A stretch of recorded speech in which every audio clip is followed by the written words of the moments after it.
नमस्कार दोस्तों, स्वागत है आपके ज्ञान गुरु में। कैसे हैं आप सब। फ्रेंड्स, आज की इस वीडियो में हम डिस्कस करने वाले हैं आपके स्टैटिक जीके से रिलेटेड काफ़ी इंपॉर्टेंट क्वेश्चंस को।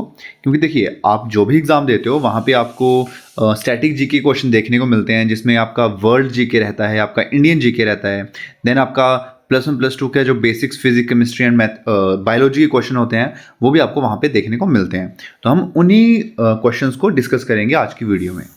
देखिए, फर्स्ट क्वेश्चन है आपका, which method will be employed to test the hardness of water. So हम कौन से टेस्ट यहाँ पे कंडक्ट करते हैं वाटर की हार्डनेस को चेक करने के लिए कि वाटर जो है वो आपका हार्ड है या फिर सॉफ्ट है। तो देखिए, इसका जो राइट आंसर है वो आपका रहेगा formation of lather with soap. देखिए, अगर जो आपका पानी है वो सोप के साथ झाग बना रहा है तो वो आपका सॉफ्ट वाटर है, वो हार्ड वाटर नहीं है। बट अगर वो वहाँ पे जो आपका फोम जो उसका झाग है वो झाग नहीं बन रहा है पानी का, तो वो आपका हार्ड वाटर है। वहाँ से आपको ये चीज़ पता चलती है। देन इसके और भी एग्जाम्पल हैं। फॉर एग्जाम्पल देखो, अगर आप कभी चाय बना रहे हो, अगर वो आपकी चाय फट जा रही है तो वो हार्ड वाटर है। जो आपका दूध है कभी वो फट जा रहा है तो वो आपका हार्ड वाटर की वजह से हो रहा है। तो ये सारे जो एग्जाम्पल हैं वो आपके हार्ड वाटर के हैं। नेक्स्ट क्वेश्चन पे आते हैं। क्वेश्चन है आपका, blue colour of the sky is due to. तो देखिए, जो आपका आसमान का जो नीला कलर है वो किस वजह से होता है। सो इसका जो राइट आंसर है वो आपका रहेगा option C, that is scattering. Scattering की वजह से जो आपका स्काई का जो कलर है वो आपका ब्लू होता है। देखिए, ये आपने सुना होगा विबग्योर, जो आपके इंद्रधनुष जो आपका रेनबो है उसके कलर रहते हैं violet, indigo, blue, green, yellow, orange and red. तो देखिए, ये जो हैं इतने कलर जो हैं green, yellow, orange and red, इसकी जो आपकी वेवलेंथ है वो मैक्सिमम होती है, सबसे ज़्यादा होती है इनकी वेवलेंथ। एंड ये कलर है आपके वायलेट, इंडिगो, ब्लू जो है, इनकी जो वेवलेंथ है वो काफ़ी कम होती है, मिनिमम होती है। तो मिनिमम होने की वजह से जो ब्लू कलर है वो स्कैटर ज़्यादा होता है आपका।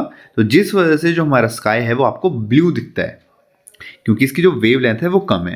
एंड दूसरी तरफ जो आपके green, yellow, orange and red colour है उसकी जो वेवलेंथ है वो काफ़ी ज़्यादा होती है। एंड इसीलिए आपने देखा होगा जो आपका ट्रैफिक सिग्नल्स हैं वहाँ पे जो आपकी ट्रैफिक लाइट्स होती हैं वहाँ पे आपका यूज़ किया जाता है red, orange and green light का, क्योंकि इनकी जो वेवलेंथ है वो मैक्सिमम है। इसलिए जो रेड कलर है आपका वो दूर से ही विजिबल रहता है, वहाँ पे वो स्कैटर नहीं होता है। उसको आपने देखा होगा, इसलिए ऐसा नहीं है कि कोई रैंडम हम कलर कोई भी यूज़ कर सकते थे हम ट्रैफिक सिग्नल के लिए। उसके पीछे भी साइंस है, वो वेवलेंथ उसकी सबसे ज़्यादा है, इसीलिए हम वहाँ पे यूज़ करते हैं green, orange and red colour का। बिकॉज ये जो कलर्स हैं ये दूर से भी आपको विजिबल होते हैं, ड्यू टू ये स्कैटर नहीं होते हैं, जैसे कि आपका blue, indigo and violet colour होते हैं स्कैटर। जबकि ये जो कलर हैं ये आपके स्कैटर नहीं होते हैं, क्योंकि इनकी वेवलेंथ काफ़ी ज़्यादा हाई रहती है। नेक्स्ट क्वेश्चन पे आते हैं। हिस्ट्री से रिलेटेड क्वेश्चन है आपका, the sultan of Delhi who is reputed to have built the biggest network of canals in India was। सो वो कौन था जिसने बिगेस्ट नेटवर्क ऑफ कैनाल्स का इंडिया में सेटअप किया था। सो इसका जो राइट आंसर है वो आपका रहेगा फिरोज शाह तुगलक। फिरोज शाह तुगलक जो था उसने काफ़ी ज़्यादा जो कैनाल्स थी वो इंडिया में बनाया था, काफ़ी ज़्यादा कैनाल सिस्टम को डेवलप करा था इसने इंडिया में।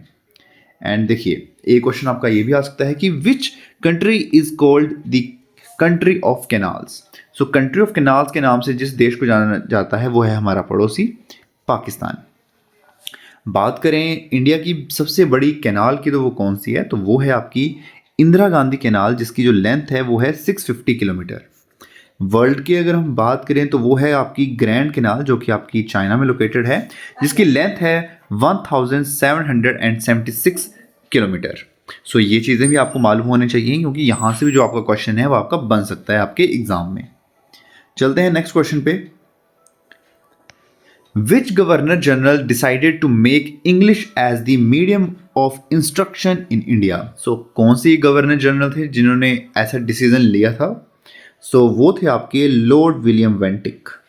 लॉर्ड विलियम बेंटिक जो थे उन्होंने डिसाइड किया था ताकि English as the medium of instruction in India में बन सके। नेक्स्ट क्वेश्चन है आपका, which one is the following is not the official language of the UNO. So देखिए, इसमें से कौन सी जो लैंग्वेज है वो यूएनओ की जो ऑफिशियल लैंग्वेज में से नहीं है। सो इसका जो राइट आंसर है वो आपका रहेगा Japanese. Japanese language is not the official language of UNO except French, Arabic and Spanish जो है वो उसकी ऑफिशियल लैंग्वेजेस में है। नेक्स्ट क्वेश्चन पे आते हैं। The contingency fund of the state is operated by the. So देखिए जो कंटीजेंसी फंड है आपका वो स्टेट का जो होता है वो कौन उसको ऑपरेट करता है। सो देखिए सबसे पहले आपको तो ये मालूम होना चाहिए व्हाट इज कंटीजेंसी फंड। सो एक तरह का देखिए कभी भी अगर कोई इमरजेंसी आ जाए, किसी भी स्टेट में कोई आपदा आ जाए, कुछ इमरजेंसी आ जाए, तो उस इमरजेंसी से निपटने के लिए एक कंटीजेंसी फंड जो होता है वो हर एक स्टेट में रहता है। तो ये जो आपका इमरजेंसी फंड या फिर कंटीजेंसी फंड होता है ये कौन उसको ऑपरेट करता है पर्टिकुलर स्टेट में। सो देखिए वो रहता है आपका गवर्नर। आपका गवर्नर जो है वो ऑपरेट करता है कंटीजेंसी फंड को with in the state. And contingency fund का देखिए ये कौन से आर्टिकल में आपका आता है कॉन्स्टिट्यूशन के, तो वो भी आपको मालूम होना चाहिए आर्टिकल नंबर। सो आर्टिकल है आपका 267। आर्टिकल 267 ऑफ द कॉन्स्टिट्यूशन जिसमें आपका कंटीजेंसी फंड की बात करी गई है एंड जिसमें जो कंटीजेंसी फंड है वो आपका ऑपरेट करता है आपका governor within the state. Next question पे आते हैं। क्वेश्चन है आपका which one of the following countries was first to establish a modern democracy. So सबसे पहले जो मॉडर्न डेमोक्रेसी थी वो किस कंट्री ने अपनाई थी। सो इसका जो राइट आंसर है वो आपका रहेगा ऑप्शन बी इंग्लैंड। इंग्लैंड ने सबसे पहले मॉडर्न डेमोक्रेसी जो थी वो एस्टेब्लाइज करी थी। एंड आपको ये भी मालूम होना चाहिए England is not a republic, ये एक रिपब्लिक नहीं है। England is not a republic. Next question पे आते हैं। क्वेश्चन है आपका the birth place of Guru Gobind Singh is. तो बर्थ प्लेस गुरु गोविंद सिंह जी की कहाँ पे है। सो देखिए इसका जो राइट आंसर है वो आपका रहेगा ऑप्शन डी पटना। गुरु गोविंद सिंह जी की जो जन्मभूमि है वो है पटना। एंड ये किसके बेटे थे, तो इनके फादर थे गुरु तेग बहादुर।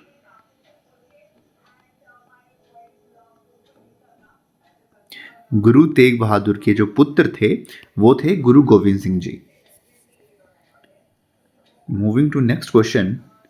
क्वेश्चन है फ्रेंड्स आपका Gupta empire declined in the 5th century as a consequences of. तो आपका जो गुप्ता एम्पायर था वो डिक्लाइन होना शुरू हो गया था आप 5th सेंचुरी में। सो उसकी कारण क्या था। सो इसका जो मेन रीज़न था वो थे हुन्स इन्वेजन। जो हुन थे वो इन्वेज कर रहे थे, इन्वेड कर रहे थे एम्पायर में गुप्ता के, जिसकी वजह से इनका जो गुप्तास थे वो काफ़ी डिक्लाइन हो गए थे 5th सेंचुरी में। नेक्स्ट क्वेश्चन पे आते हैं। तो देखिए क्वेश्चन है आपका विच of the following is called the mother of parliament.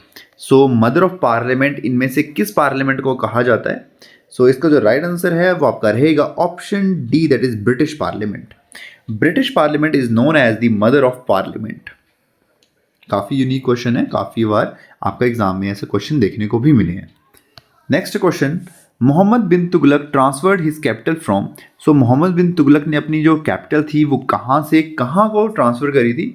काफ़ी ज़्यादा इंपॉर्टेंट क्वेश्चन है। सो देखिए इसका जो राइट आंसर है वो आपका रहेगा option B that is Delhi to Devagiri. Delhi से देवागिरी में उसने अपनी जो कैपिटल थी वो शिफ्ट करी थी। किसने, मोहम्मद बिन तुगलक ने। दूसरे वे में भी क्वेश्चन पूछा जा सकता है कि किसने ट्रांसफर करी थी अपनी कैपिटल दिल्ली टू देवागिरी, तो वो थे मोहम्मद बिन तुगलक। तो आपको हर वे में खुद को प्रिपेयर रखना है। नेक्स्ट क्वेश्चन है आपका sour taste of lemon is due to the presence of which of the following. तो जो सोर टेस्ट होता है लेमन का वो किसकी वजह से होता है, उसमें क्या प्रेजेंट रहता है आपका नींबू के अंदर। सो काफ़ी इजी क्वेश्चन है, इसका राइट आंसर रहेगा आपका सिट्रिक एसिड। सिट्रिक एसिड की वजह से। नेक्स्ट क्वेश्चन पे आते हैं। काफ़ी ज़्यादा इंटरेस्टिंग क्वेश्चन है एंड काफ़ी इंपॉर्टेंट भी है। अगर आप कोई स्टूडेंट +1 +2 में ये वीडियो देख रहा है तो आपके लिए भी काफ़ी ज़्यादा इंपॉर्टेंट है। If there were no atmosphere the length of the day on the earth will. So देखिए अगर कोई भी एटमोसफेयर नहीं होता हमारी धरती पे तो जो लेंथ है दिन की, डे की, वो कितनी होती या क्या हो जाती। सो इसका जो राइट आंसर है वो आपका रहेगा option A that is decrease. अगर कोई भी एटमॉस्फेयर नहीं होता हमारी पृथ्वी पे तो हमारे जो डे थे वो हमारे छोटे हो जाते। नेक्स्ट क्वेश्चन है वेरी इंपॉर्टेंट। अगर आप नोट्स बना रहे हो साथ साथ में तो काफ़ी अच्छी बात है, क्योंकि नोट्स आपकी बहुत ज़्यादा हेल्प करेंगे। सिंपल वीडियो देखने से कुछ नहीं होता है, आप नोट्स भी साथ साथ में बनाते चलो, अपनी प्रिपरेशन को अच्छे से रखो। एंड अगर आप यहाँ तक वीडियो से जुड़े हुए हो तो यार प्लीज़ चैनल को सब्सक्राइब कर दो, मेरी आपसे हाथ जोड़ के रिक्वेस्ट है। आप वीडियो तो देखते हो बट सब्सक्राइब करना भूल जाते हो, तो यार प्लीज़ से सब्सक्राइब करो। आपके सब्सक्राइब से मेरे को बहुत ज़्यादा मोटिवेशन मिलती है ऐसी और अच्छी वीडियोज़ बनाने की। एंड क्वेश्चन की अगर हम बात करें तो फाउंडर, आर्य समाज के फाउंडर कौन थे? सो वो थे आपके Dayanand Saraswati. Dayanand Saraswati was the founder of Arya Samaj. Next question पे आते हैं। Which monument is known as the national monument of India? So कौन सा जो मोनूमेंट है उसको कहा जाता है national monument of India? So इसका जो राइट आंसर है वो आपका रहेगा option A, that is India Gate. India Gate जो मोनूमेंट है वो नेशनल मोनूमेंट ऑफ इंडिया है। नेक्स्ट क्वेश्चन पे आते हैं। Which place is said to be the Manchester of South India? So देखिए, मैनचेस्टर ऑफ साउथ इंडिया किसे कहा जाता है? एंड देखिए, अगर हम बात करें मैनचेस्टर ऑफ इंडिया की, ये भी आपको मालूम होना चाहिए, यहाँ पे क्वेश्चन पूछा गया है मैनचेस्टर ऑफ साउथ इंडिया। अगर हम इंडिया की बात करें कि क्वेश्चन अगर आपसे पूछा जाए कि which place is said to be the Manchester of India, so वो कौन है? सो वो आपका राइट आंसर रहेगा अहमदाबाद। अहमदाबाद रहेगा, क्यों? टेक्सटाइल की वजह से, ड्यू टू टेक्सटाइल की वजह से जो मैनचेस्टर ऑफ इंडिया है वो कहा जाता है अहमदाबाद को। एंड इसके साथ साथ मैनचेस्टर ऑफ नॉर्थ इंडिया, अगर पूछा जाए कि which is the Manchester of north India, तो नॉर्थ इंडिया का जो मैनचेस्टर है वो कहा जाता है कानपुर को। अगेन वेरी इंपॉर्टेंट क्वेश्चन, ये दोनों क्वेश्चन काफ़ी ज़्यादा इंपॉर्टेंट है कि मैनचेस्टर ऑफ इंडिया कहा जाता है अहमदाबाद को and Manchester of north India कहा जाता है कानपुर को। अगर हम बात करें क्वेश्चन पे मैनचेस्टर ऑफ साउथ इंडिया वो किसको कहा जाता है, तो वो है Coimbatore. Coimbatore is said to be the Manchester of South India. तो 3 क्वेश्चन यहाँ से आपके क्लियर हो रहे हैं। इंडिया का है अहमदाबाद, नॉर्थ इंडिया का है कानपुर एंड साउथ इंडिया का है कोयम्बतूर। नेक्स्ट क्वेश्चन पे आते हैं। Molten rock below the surface of earth is called? So देखिए, जो मोल्टन रॉक है आपकी वो धरती के नीचे जब रहती है तो उसको क्या कहते हैं? सो देखिए, इसका जो राइट आंसर है वो आपका रहेगा option D, that is magma. जो भी मोल्टन रॉक है आपकी, जितनी भी रॉक मोल्टन रॉक्स हैं धरती के जब नीचे रहती हैं वो, तो उसको कहा जाता है मैग्मा। एंड जैसे ही ये जो रॉक्स हैं ये धरती के ऊपर आती हैं, सरफेस पे आती हैं, तो इसको कहा जाता है लावा। जब ये बिलो द अर्थ है, ये सरफेस पे, on surface and below the surface, clear है? अगर सरफेस के नीचे हैं तो इनको कहा जाएगा मैग्मा एंड अगर सरफेस के ऊपर हैं तो इनको कहा जाएगा लावा। नेक्स्ट क्वेश्चन पे आते हैं। Which of the following is an example of cartel? So इसमें से कार्टल का जो एग्जाम्पल है वो क्या है? सो देखिए, सबसे पहले तो कार्टेल जो है, देखिए ये किसका एग्जाम्पल यहाँ पे दिया हुआ है, कार्टेल क्या है, तो ये एग्जाम्पल है आपका ओलिगोपोली का। अब ओलिगोपोली होती क्या है? देखो, इसमें आपको कुछ थोड़ी देर समझना पड़ेगा इस चीज़ को, काफ़ी ज़्यादा इंपॉर्टेंट क्वेश्चन, एक तो ये बहुत ज़्यादा इंपॉर्टेंट है। देखो क्या है कि क्वेश्चन पूछा गया है कि एग्जाम्पल ऑफ कार्टल, तो कार्टल जो है वो आपका एग्जाम्पल है ओलिगोपोली का। अब आपको ये मालूम होना चाहिए कि व्हाट इज ओलिगोपोली, ओलिगोपोली होती क्या है। सो देखो, अगर मैं एग्जाम्पल देता हूँ यहाँ पे आपको इंडिया का, इसमें सबसे पहले हम एग्जाम्पल लेते हैं टेलीकम्युनिकेशन के बारे में। अगर हम टेलीकम्युनिकेशन का लें, जो आपके जैसे आपके ब्रांड्स हैं, एयरटेल है, जियो है, जो आपके हमारे टेलीकम्युनिकेशन में आते हैं, तो देखिए कितने हमारे यहाँ पे प्लेयर्स हैं टोटल। तो देखो, एक है एयरटेल मेजर, एक है जियो, एक है आपका वोडाफोन आइडिया एंड एक है माइनर सा बीएसएनएल, मान लो आप बीएसएनएल है। तो टेलीकम्युनिकेशन में देखिए इंडिया में हैं ये 4 ही ब्रांड हैं, Airtel, Jio, Voda idea and BSNL. अगर ये चारों आपस में मिलकर एक ग्रुप बना लें, एक संगठन बना लें, एक ग्रुप बना लेंगे, अगर ये चारों मिलके एक ग्रुप बना लें और फिर मार्केट को ये अपने हिसाब से इन्फ्लुएंस कर सकते हैं, रेट्स को ऊपर नीचे कर सकते हैं। जैसे अगर ये चारों अभी तो ग्रुप में तो नहीं है, बट अगर एक ग्रुप बना लें तो ये ग्रुप बनाने के बाद क्या करेंगे, अपने अकॉर्डिंग जो भी मार्केट में प्राइस रहेंगे आपके रिचार्ज के, आपके सिम्स के, उसको फिर खुद ही रेगुलेट करें। तो वो आपका एग्जाम्पल कहलाएगा ओलिगोपोली का। मतलब चारों का जो है वो एक ग्रुप बन गया है एंड इस ग्रुप को ही बोला जाएगा ओलिगोपोली, क्योंकि अब यही जो है वो आपके सारा जितना भी मार्केट है उसको इन्फ्लुएंस करेंगे। तो सेम आपसे क्वेश्चन पूछा गया है कि एग्जाम्पल ऑफ कार्टेल क्या है, तो एक ओलिगोपोली का ही एग्जाम्पल है, तो आपको बताना है कि इसमें आंसर क्या रहेगा। मैं इसको क्लियर कर देता हूँ। अगर आपको ये क्लियर हो गया है तो इसका जो क्वेश्चन का जो आंसर है वो आपका क्या रहेगा। तो देखिए क्वेश्चन का आंसर रहेगा आपका option A, that is OPEC. OPEC क्या है, तो इसका मैं आपको organisation of petroleum exporting countries,